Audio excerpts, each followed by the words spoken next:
जय श्री कृष्ण मित्रों, राधे राधे। आपका स्वागत है आपके अपने YouTube चैनल व्रत कथा प्रभास में।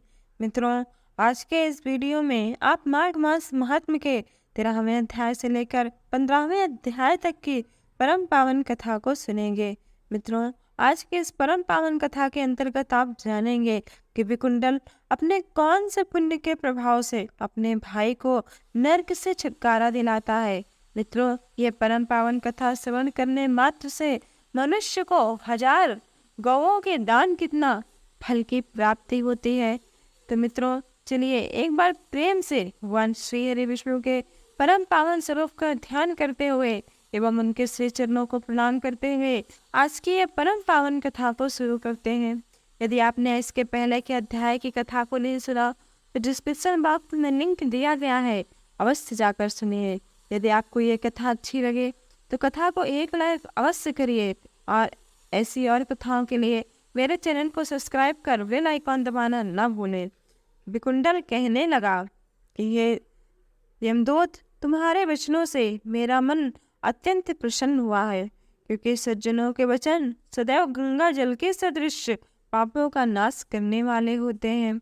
उपकार करना तथा मीठा बोलना और दूसरों की सेवा के लिए अपने प्राणों का उत्सर्ग कर देना, यही सज्जनों का स्वभाव होता है। जैसे अमृत मंडल चंद्रमा को भी ठंडा कर देता है, उसी प्रकार सज्जन दुर्जनों को भी सही रास्ते में ला देते हैं। अब आप कृपा करके यह बतलाइए कि किस प्रकार मेरे भाई का नरक से उद्धार हो सकता है। तब दूत कुछ देर ज्ञान दृष्टि से विचार कर मित्रता रूपी रस्सी से बंधा हुआ बोला कि ये वैश्य, यदि तुम अपने भाई के लिए स्वर्ग की कामना करते हो तो जल्द ही अपने 8 जन्म के पुण्य फल को उसके निमित्त अर्पण कर दो। तब विकुंडल ने कहा कि ये दूत, वह पुण्य क्या है और मैंने कौन से जन्म में और कैसे किया है, सो सब बतलाओ, और फिर मैं अपना पुण्य अपने भाई को अवश्य ही दे दूंगा। इस प्रकार दूत कहता है कि ये वैश्य, सुनो, मैं तुम्हारे पुण्य की सब कथा कहता हूँ। पूर्व समय में मधुवन में शाल्की नाम के एक ऋषि थे। वो बड़े तपस्वी, ब्रह्म के समान तेज वाले थे। उनकी पत्नी रेवती तथा उनके 9 पुत्र 9 ग्रह के समान सुंदर थे। उनके नाम ध्रुव, शशि, बुध, तार, ज्योतिमान थे। इन पांचों ने शादी करके गृहस्थ आश्रम धारण किया, पर उनके 4 पुत्र निर्मल, जितमाय, ध्याननिष्ठ और गुणातक, इनने संन्यास धारण कर वन में रहने लगे। ये शिखा स्त्रोत्र से रहित, पत्थर और सोने को एक समान समझने वाले थे, अर्थात ये राग द्वेष से रहित थे, और जो कोई इन्हें अच्छा या बुरा जिस प्रकार का अन्न देता था वो वही खाते, और जो कोई जैसा कपड़ा देता वही पहनते, क्योंकि वो इस संसार में विरक्त थे। वो सदैव परम ब्रह्म परमात्मा भगवान श्री हरि विष्णु के स्वरूप का ध्यान कर लेते थे, और वो चर को भगवान विष्णु का रूप समझते हुए मान धारण कर संसार में विचरते थे। ये चारों महात्मा तुम्हारे घर में आए, तब मध्याह्न के समय भूखे प्यासे इनको आंगन में जब तुमने देखा तो तुमने गदगद कंठ से आंखों में आंसू भरकर इनको बड़े ही आदर के साथ प्रणाम किया और अपने घर में आसन पर बिठाया और इनके चरणों को धोकर अपने मस्तक से लगाकर पूरे घर में छिड़का, और मन प्रसन्न करके गदगद कंठ से बोले कि हे ईश्वर, आज मेरा जन्म धन्य हो गया। आज मेरे अहो भाग्य है, उस पर भगवान श्री हरि विष्णु की अत्यंत कृपा हुई है। आज मैं सनात हो गया।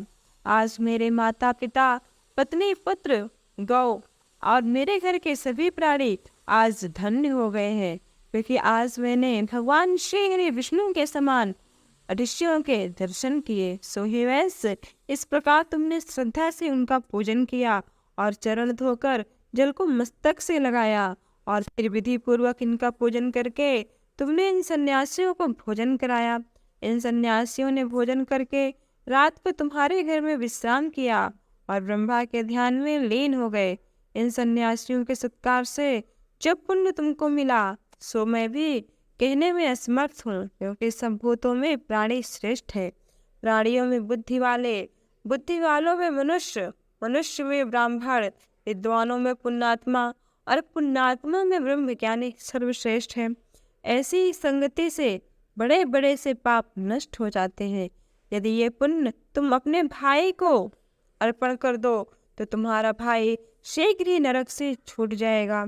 ऐसे दूत के वचनों को सुनकर विकुंडल प्रसन्न चित्त से अपना पुण्य अपने भाई कुंडल को दे दिया और उसका भाई भी नरक से मुक्त हो गया। और वह दोनों भाई अब देवताओं से पूजित हो भगवान श्री हरि विष्णु के धाम को गए और वह दूत भी अपने स्थान को चला गया। इस प्रकार वैश्य के पुत्र विकुंडल ने अपना पुण्य देकर अपने भाई को नरक यातना से छुड़वा लिया। सो हे राजन, जो भी मनुष्य माघ मास में स्नान करता है या तिथियों की सेवा करता है, उसके सभी पाप नष्ट हो जाते हैं। एक बार प्रेम से बोलिए भगवान श्री हरि विष्णु की जय। काशीवीर जी बोले, ये भी प्रशंस किस प्रकार एक वैश्य माघ स्नान के पुण्य से पापों से मुक्त होकर दूसरे के साथ स्वर्ग को गया, सो मुझसे कहिए। तब दत्तात्रेय कहने लगे कि जल स्वभाव से ही उज्जवल होता है, निर्मल, शुद्ध, मलनाशक और पापों को धोने वाला है। जल सब प्राणियों का पोषण करने वाला है।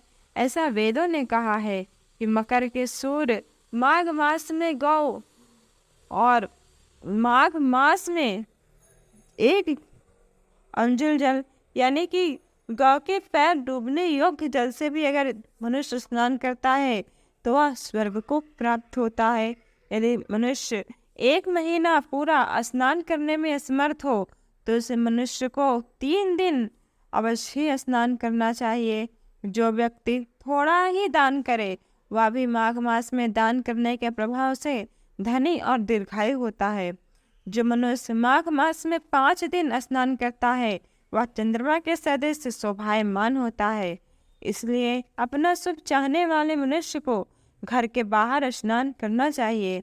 और माघ मास में स्नान करने वालों के नियम कहता हूँ, सो तुम सुनो। माघ मास में इन नियमों के पालन मात्र से मनुष्य स्वर्ग को प्राप्त होता है। माघ मास में मनुष्य को अधिक भोजन का उपयोग नहीं करना चाहिए, भूमि पर सोना चाहिए। भगवान श्री आशुतोष के श्री हरि विष्णु के त्रिकाल पूजा करनी चाहिए। ईंधन, वस्त्र, कम्बल, जूता, कुमकुम, घृत, तेल, कपास, रुई, वस्त्र तथा अन्न का दान करते रहना चाहिए। दूसरों की अग्नि न तपे, ब्राह्मणों को भोजन कराएं और उनको दक्षिणा दें। जैसे एकादशी के नियम से माघ स्नान का उद्यापन करें, जैसे एकादशी का उद्यापन करते हैं वैसे ही माघ स्नान का भी उद्यापन करना चाहिए। और भगवान श्री हरि विष्णु से प्रार्थना करें कि हे देव, इन स्नान का मुझे यथोक्त फल प्रदान करिए। मौन रहकर मंत्र का उच्चारण करें, फिर भगवान का स्मरण करें। जो मनुष्य श्री गंगा जी में माघ में स्नान करते हैं वो 4000 युग तक स्वर्ग से नहीं गिरते।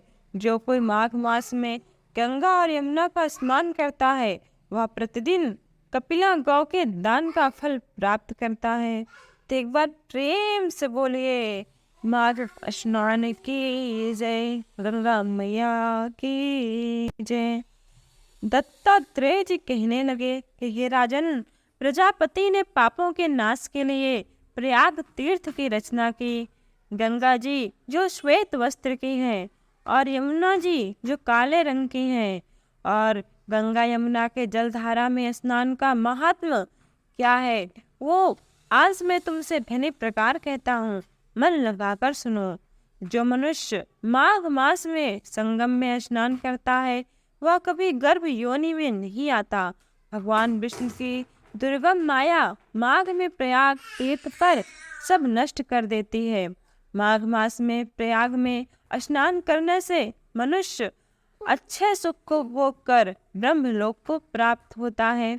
माघ मास तथा मकर के सूर्य में जो प्रयाग में स्नान करता है उसके पुण्यों की गिनती स्वयं चित्रगुप्त भी नहीं कर पाते। 100 वर्ष तक निराहार रहकर जो पुण्य फल की प्राप्ति होती है वही फल माघ मास में 3 दिन प्रयाग में स्नान करने से होता है।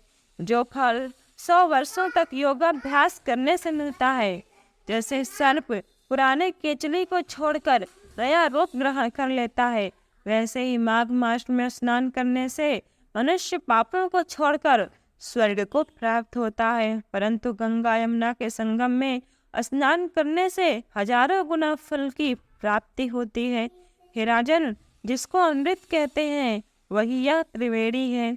ब्रह्मा, शिव, रुद्र, आदित्य, मरुतगण, गंधर्व, लोकपाल, यक्ष, गुहाक, किन्नर, अणिमाद्य गुणों से सिद्ध तत्वज्ञानी, ब्राह्मणी, पार्वती, लक्ष्मी, सची, नैना, दिति, अदिति, संपूर्ण देव पत्नियां तथा नागों की स्त्रियां, अप्सरागण और सब पितृगण, मनुष्यगण तथा कलयुग में गुप्त और सतयुग आदि में प्रत्यक्ष सब देवता माघ मास में स्नान करने के लिए आते हैं।